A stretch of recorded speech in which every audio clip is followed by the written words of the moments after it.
Bonjour à vous, on se retrouve pour un make-up look et dans mon dernier make-up look je vous avais donc expliqué que je souhaitais faire ce genre de vidéo de façon récurrente, ce qui me permet de vous faire un make-up de A à Z, mais surtout de vous montrer des produits en action, que ce soit des anciens produits, des nouveautés que j'ai pu acheter récemment, des petites astuces qui se greffent un peu à la vidéo. Et aujourd'hui j'ai donc utilisé pour les yeux une palette que j'utilise depuis 2 semaines. Elle n'est pas nouvelle mais je viens juste de l'acheter, c'est la palette de Charlotte Tilbury, c'est la The Icon palette. C'est une palette qui me faisait vraiment envie depuis quelques temps et à chaque fois je l'enlève de mon panier pour privilégier quelque chose qui concerne le teint, et pourtant quand je l'ai reçu et que je l'ai swatché et utilisé, je me suis dit mais pourquoi je ne l'ai pas acheté avant. Alors je réalise ce make-up assez régulièrement, celui que je porte sur les yeux, parce que je trouve que les fards relèvent un peu l'iris et je trouve l'application des fards très agréable. Ce sont des textures soyeuses, crémeuses, la pigmentation est au rendez-vous, ça se travaille facilement. Faut aimer les fards un peu métallisés, satinés. Je vous ai fait de toute façon les swatchs dans la vidéo. Et à la fin de la vidéo, je vous montrerai quelques palettes que j'ai qui pourraient peut-être être dans votre collection et avoir des fards un peu similaires. Ce ne sont pas des dupes, mais je me dis que peut-être vous ne voulez pas investir dans cette palette, même si honnêtement, si vous aimez ce genre de palette et si vous aimez ce genre de rendu, vous ne serez pas déçus parce que je la trouve très très bien. Je dirais même que c'est un réel coup de cœur, j'adore les textures. Elle me fait beaucoup penser à la palette de chez Tarte, la Fall Finger Paints, que je vous avais montré dans mes favoris. C'est une palette, si Tarte la remet en stock, faut l'acheter si vous aimez les fards crémeux métallisé. Je vous l'ai mis dans mes favoris, je vous ai fait les swatchs. De toute façon vous retrouverez les swatchs de cette palette sur mon Instagram. C'est une palette, c'est un réel coup de cœur, la texture est magnifique. Enfin en tout cas j'aime beaucoup cette texture crémeuse qui glisse.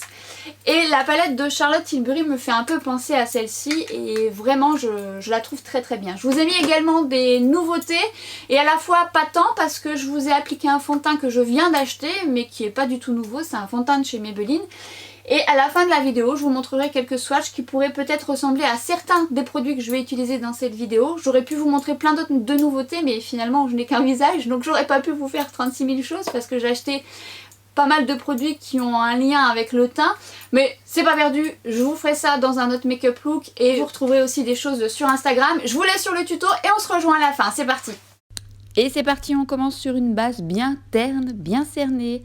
Quelques boutons, mais c'est pas grave, c'est parti pour le make-up. Je commence par une base lumineuse de chez Laura Mercier que j'aime bien parce qu'elle est bien lumineuse, mais à la fois pas trop, ce qui fait que ça perturbe pas trop le make-up ensuite. Mais attention, n'en mettez pas de trop parce qu'elle aurait tendance à pelucher lorsque vous en mettez beaucoup trop. On va s'occuper des cernes juste avant parce que là pour le coup on en a bien besoin, et je vais commencer par l'anti-cerne de chez NYX, le HD en teinte lavande. J'appliquerai ensuite le nouvel anti-cerne de chez L'Oréal, l'infaillible. Je mélange deux couleurs parce que l'un est trop clair et l'un est trop foncé. Mais avant de commencer, je vais appliquer la Flawless Filter sur mon cerne pour apporter du confort et de la lumière. Tout simplement parce que j'ai le contour des yeux très déshydraté et que c'est vrai que ces anti-cernes ont un côté un peu desséchant. Donc sachez qu'il faut bien hydrater votre contour des yeux si vous utilisez ce genre de produit. Et en l'occurrence, celui de chez NYX a vraiment ce coup d'éclat lorsque je l'applique, ça apporte une première correction, un peu comme l'anti-cerne BK que je vous avais présenté dans mon dernier make-up look. Ça fait un peu le même effet, bien évidemment après je viens corriger, mais ça apporte de l'éclat. Et là je viens mélanger et j'en mets très peu parce qu'il est vraiment très couvrant cet anti-cerne. Il ressemble effectivement au Shape Tape, je trouve qu'il tient bien, très bien même, mais pas autant que le Shape Tape, même si je trouve qu'en rapport qualité-prix il est vraiment chouette et bien couvrant.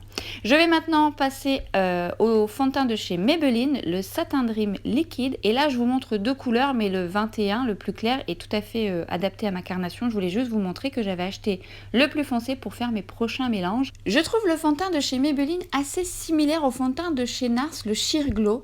La texture, quand je l'applique et je la travaille, je la trouve vraiment pareil. Évidemment il y a des différences, mais il renvoie un peu la même lumière. Alors comme je vous dis, j'applique souvent le fond de teint avec le pinceau de chez Kat Von D, et là je voulais vous montrer le pinceau de chez Puro Bio que j'utilise aussi parce qu'il est très doux et très dense. Je ne vous l'avais pas montré dans ma dernière vidéo de pinceau, tout simplement parce qu'évidemment fallait faire un résumé. Il ne fait pas de traces, on peut moduler le fond de teint, je le trouve vraiment très bien ce pinceau. Le fond de teint de chez Maybelline est bien, il a une couvrance légère, à moyenne, mais quand même, moi je vais devoir faire des corrections avec mes correcteurs, mais j'aime beaucoup parce qu'il renvoie la lumière. C'est pas celui qui tient le mieux sur moi, mais je vous avoue que depuis que je l'ai acheté, je le mets très souvent parce que j'aime son côté lumineux et je trouve qu'il a un effet naturel qui me correspond. Alors après, je le mélange avec un autre fond de teint sur ma zone T. Je le fais pas dans cette vidéo, mais sur ma zone T, je mélange le fond de teint Maybelline avec le fond de teint Pitch Perfect qui tient très bien sur moi et c'est vrai que ça matche bien. Là, je viens faire une correction avec le correcteur infaillible et le fond de teint. Je fais mon petit mélange pour apporter plus de couvrance aux zones où j'en ai le plus besoin, notamment les boutons, les taches pigmentaires qui sont récurrentes et ça me permet de construire petit à petit. J'utilise mon majeur effectivement pour bien fondre les bords et je travaille en couche fine. C'est préférable de travailler en couche fine pour un rendu beaucoup plus naturel. C'est vrai qu'avec le correcteur infaillible, le rendu est pas trop mal. Et d'ailleurs, je vais en rajouter, et là pour le coup avec le plus clair, mais de façon très subtile en coin interne. Vous voyez, déjà, j'en ai pas eu beaucoup et on voit déjà qu'il a vraiment une couvrance et il se module plutôt pas trop mal. Et je dirais qu'avec une petite goutte, on peut faire quand même pas mal de choses. Ça donne un coup de frais, il est vrai. Je vais utiliser maintenant la base 24 heures de chez MAC pour préparer ma paupière et avant ça je vais préparer mes sourcils avec mes crayons chouchou, mes crayons 12 heures de chez Yves Rocher que j'aime beaucoup tout simplement parce qu'ils ont une mine rétractable fine et qu'en plus ils tiennent très bien et là je joue avec la couleur cendrée surtout pour la base de mon sourcil et la couleur brun. Je vais ensuite fixer tout ça avec mon Brow Artist et ma jolie palette de chez Charlotte Tilbury. Je trouve que l'harmonie des couleurs est très jolie et ça relève vraiment tous les iris. Elle est vraiment bien étudiée. Vous allez voir, la texture est vraiment jolie. Le premier est un de mes préférés, mais je dirais tous d'ailleurs parce que franchement, je trouve que les couleurs sont très belles. Les couleurs de la deuxième colonne, c'est pareil, c'est vraiment magnifique également. Le bleu est juste canon. J'avais fait un make-up la dernière fois avec le bleu. Pareil, la texture se travaille très bien. Vous avez dans cette palette, on va dire, 3 mats avec le noir et je trouve que c'est pareil, ce sont des textures, les mats qui se travaillent très bien. Les couleurs reflètent la lumière et c'est une texture, vous voyez, qui glisse et qui est crémeuse et qui est fine et qui du coup sur la paupière ne marque pas. Évidemment, il faudra quand même une base. Cette couleur est juste à tomber. Je vais d'ailleurs commencer avec cette couleur et je vais donc la mettre sur ma paupière mobile, la moitié de ma paupière mobile en partant du coin interne et je fais glisser ensuite après avoir tapoté le fard pour bien révéler les pigments. Je tapote et je glisse. Je viens ensuite prendre la couleur juste en dessous qui est une sorte de rose cuivré avec des jolis reflets et vous voyez quand je le mets à côté comme il est beau et on voit surtout l'autre qui a vraiment ces reflets dorés roses qui est vraiment magnifique. Je l'applique donc sur la paupière mobile l'autre moitié, je viens tapoter et je viens ensuite estomper pour dire d'éviter les démarcations et je tapote et je fais glisser mon fard. C'est des fards qui se travaillent super bien au doigt, limite vous n'avez pas le temps, ça sera suffisant. Bon évidemment le but dans ce make-up c'est d'estomper, mais c'est vrai qu'il se travaille super bien. J'estompe au maximum et je viens bien prendre de la distance avec mon miroir pour voir si je fais la même chose des deux côtés. J'ajoute ensuite cette jolie couleur, c'est un doré avec également pas mal de reflets et je viens la poser au milieu pour apporter un contraste. C'est pareil, je tapote et je glisse. Je viens prendre un pinceau plat et je viens ensuite rehausser la couleur pour apporter plus de pigmentation, plus de contraste et je n'oublie pas d'estomper et d'harmoniser le tout. Je tapote et ce pinceau est très bien, je vous l'avais présenté dans ma vidéo des pinceaux que j'aime beaucoup. Il est bien parce qu'il accroche bien le fard pour justement apporter la quantité nécessaire sans pour autant faire de paquet, mais en apportant justement la pigmentation nécessaire. Je prends l'arrêt du pinceau et je prends le fard mat Bordeaux qui est également un fard qui relève l'iris et je viens le travailler en ras de cils du plus épais au plus fin. Je tapote pour bien imprégner le fard sur ma paupière et je viens ensuite le glisser et le travailler subtilement pour dire qu'elle se fonde bien avec le reste du make-up.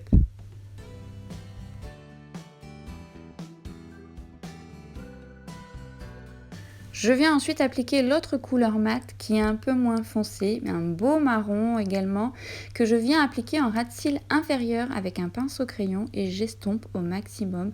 Mais c'est pareil, il glisse très très bien, ce qui fait que c'est très facile. D'ailleurs, ce make-up, une fois qu'on l'a bien pris en main, il est très rapide parce que les fards sont faciles et ça, c'est vraiment très agréable. Je reprends le bordeaux que je viens mettre avec un pinceau précision en ras de cils inférieur pour apporter plus de contraste et je raccorde avec le coin externe. Alors n'oubliez pas d'en rajouter au ras de cils supérieur, subtilement mais vraiment au ras de cils pour pas trop dépasser.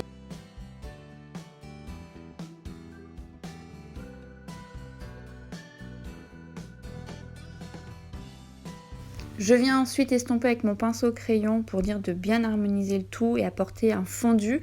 Et je reprends le noir de la palette et je viens le travailler en coin externe subtilement pour apporter un contraste un peu plus précis, mais vraiment au coin externe. Et je n'oublie pas de raccorder le tout. Je tapote bien le fard et je le fais glisser pour qu'il soit bien fondu dans le make-up. Reprenez du recul, regardez si vous faites la même chose des deux côtés. Et je vais ensuite nettoyer ma muqueuse et mettre du crayon beige avec le crayon de chez Kiko en teinte 115. Et je mets le mascara de chez Fit Glow que j'aime bien parce que justement il fait de jolis cils et il apporte un soin. Donc à voir si sur du long terme ça fonctionne. Après c'est vrai que je suis assez infidèle dans les mascaras, mais c'est vrai que celui-ci je le mets depuis quelques temps assez régulièrement. J'utilise ensuite la nouvelle palette de chez Dior et là pour le coup je vais l'utiliser pour travailler l'arcade sourcilière et le coin interne pour apporter de la luminosité. N'oubliez pas ensuite de revenir faire les raccords en estompant vos fards ensemble, surtout quand vous remettez du fard sur l'arcade pour bien mélanger, estomper et harmoniser le tout. Regardez, profitez-en pour retravailler votre ras de cils inférieur en prenant de la distance.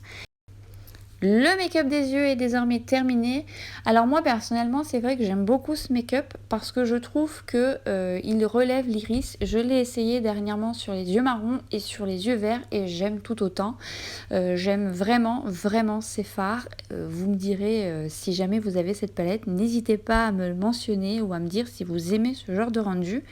Et on va terminer par le reste du teint et pour ça je vais matifier ma zone T avec la poudre libre de chez Too Faced, la Peach Perfect, qui est très bien pour matifier, qui est fine, la couleur est assez universelle. Je viens ensuite préparer mon contouring avec la palette de chez MAC en teinte light medium qui est juste parfaite parce que le contouring on peut le nuancer, il y a du plus clair et du plus foncé et je viens travailler aux zones où je serais censée bronzer et je viens contraster justement vraiment dans le creux de mes pommettes. Je ne vais pas trop dépasser au niveau de mon sourcil pour éviter de me faire la joue tombante et je travaille la texture, la matière, je fonds bien avec mon pinceau pour éviter de mettre trop de texture justement et je travaille aux zones où je suis censée bronzer. Je prends ensuite un pinceau plus précis que je vous avais d'ailleurs présenté dans ma vidéo des pinceaux pour venir contraster le creux et je viens fondre le tout avec mon pinceau biseauté. Je reprends justement le pinceau précédemment et on peut voir qu'il est bien lumineux cet highlighter, un peu pailleté celui-ci donc faut le savoir mais vraiment il ne faut pas en mettre beaucoup. Je prends ensuite la couleur la plus foncée que je vais venir rajouter sur mon contouring pour apporter de la lumière, ce qui va lui donner un côté un peu plus satiné. Et j'en mets subtilement parce qu'il est très pigmenté, j'en mets également sur mon nez. Je prends la jolie palette de Charlotte Tilbury, la Glow Gasm en teinte Love Gasm et je viens prendre ce joli blush que j'aime énormément parce que déjà il ne faut pas en mettre beaucoup et il est très beau.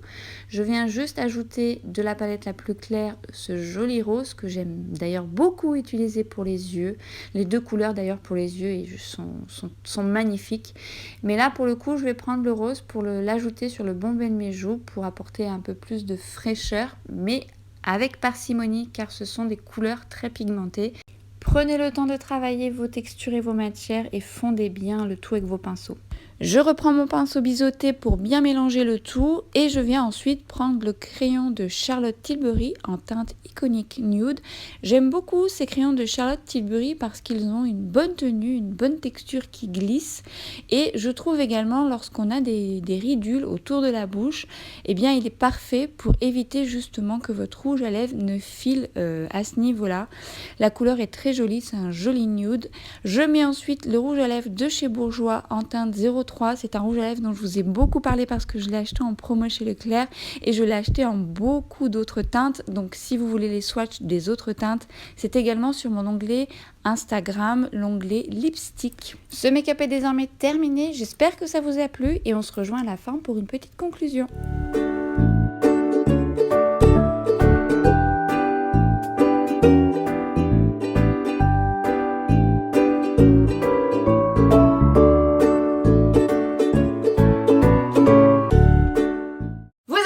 Cette palette de chez Charlotte Tilbury est juste canon. C'est un réel coup de cœur, j'aurais dû l'acheter avant, mais bon, c'est pas grave, hein, c'est pas comme si j'étais en manque de fard à paupières, mais c'est vrai que j'aime beaucoup ce make-up là, je le fais assez souvent. Mais dernièrement, j'avais fait aussi, je vous ai montré en story, j'ai fait un make-up bleu, un peu orange également, et les fards se travaillent à merveille. Enfin, en tout cas, moi j'aime ce genre de texture un peu qui glisse, je trouve ça joli. Et en plus, la texture... Enfin, elle marque pas la paupière et ça glisse tout seul. Alors évidemment, moi je mets une base en dessous parce que forcément ce genre de texture ça peut filer dans les plis. Je vous invite à mettre une base à paupières, hein, ça vous permettrait d'avoir une meilleure tenue du fard. Et si vous avez vraiment une paupière très grasse, vous mettez votre base à paupières et vous venez poudrer légèrement avec une poudre libre ou un fard beige et après vous appliquez cette texture. Mais je trouve quand même que la tenue est vraiment bonne, voire mieux que la Tarte parce que celle de Tarte elle est beaucoup plus crémeuse, beaucoup plus soyeuse. C'est des rendus de texture un peu similaires, mais c'est vrai que celle-ci est un peu plus crémeuse. Concernant les Glowgasm, je vous ai un peu parlé de la palette dans le tuto, mais je vous ai fait un onglet sur mon Instagram, c'est Tilbury. Et en fait je vous en avais parlé, je vous avais fait mon retour lorsque je les avais achetés parce que les bronzers me posaient un peu souci. Mais je vous ai trouvé des alternatives à comment les utiliser. Vous verrez, j'ai tout mis dedans et je vous ai fait les swatchs de ces deux palettes et un tuto également que j'avais fait en story. Donc n'hésitez pas à aller jeter votre œil.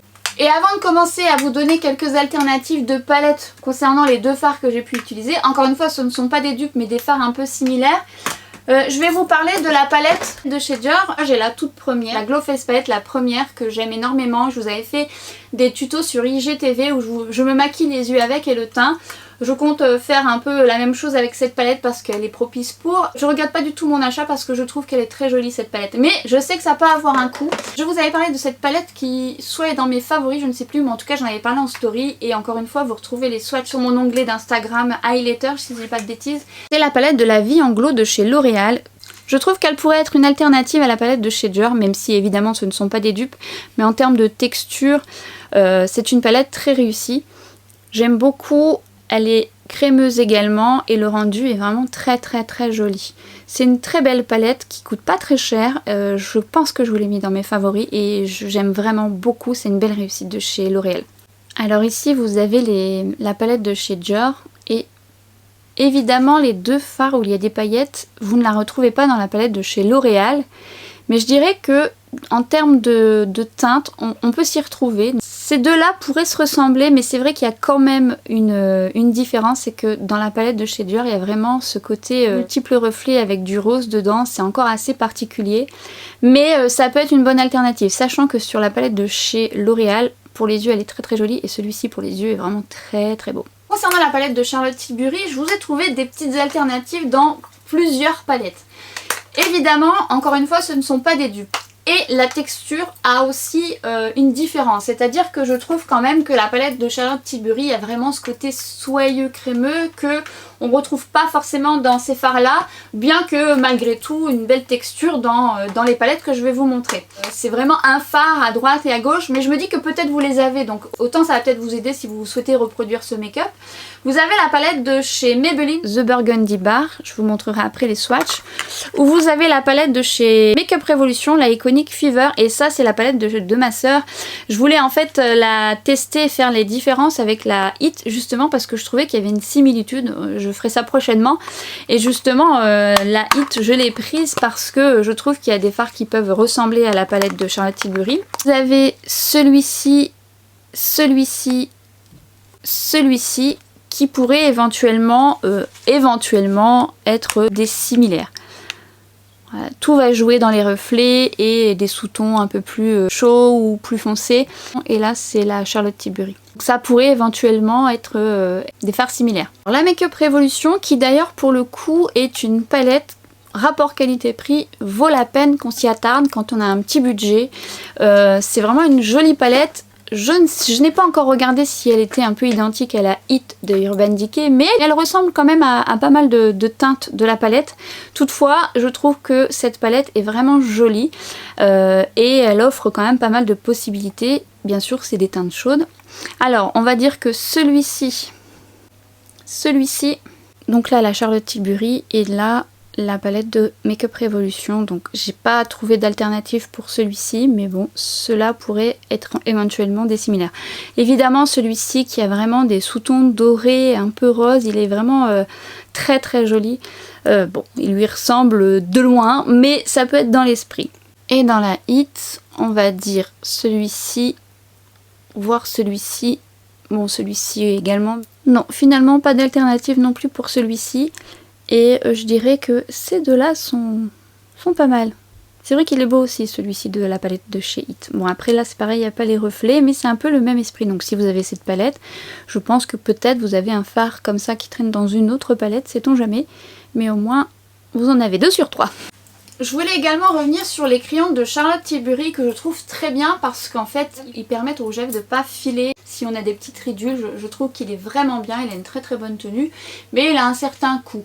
Il les vaut parce que je le trouve bien, mais quand même je lui trouve une ressemblance avec ceux de chez NYX. Ceux-là, je vous mettrai de toute façon les références en barre d'infos et je lui trouve vraiment une similitude. D'ailleurs en termes de couleur, celui de chez Charlotte Tilbury est un peu plus foncé, mais on reste sur des nudes. La tenue est tout aussi bonne, donc pourquoi pas. Donc voilà, c'est quelques références. J'espère que ça vous a plu, j'espère que ça a pu vous aiguiller si vous avez ces palettes-là et que vous souhaitez reproduire ce make-up. La palette de chez Charlotte Tilbury, c'est un réel coup de cœur pour moi, donc si vraiment vous êtes une fan de palettes et de fards à paupières et de ce genre de texture, ma foi, finalement, je suis bien contente de l'avoir parce qu'elle reste encore différente de ce que j'ai déjà. Donc la make-up artiste que je suis, la make-up addict que je suis, ne regrette pas son achat. Donc si vous pouvez la tester, n'hésitez pas. Et si vous êtes comme moi et que vous aimez ce type de rendu et que vous souhaitez investir dedans, allez-y les yeux fermés, c'est le cas de le dire.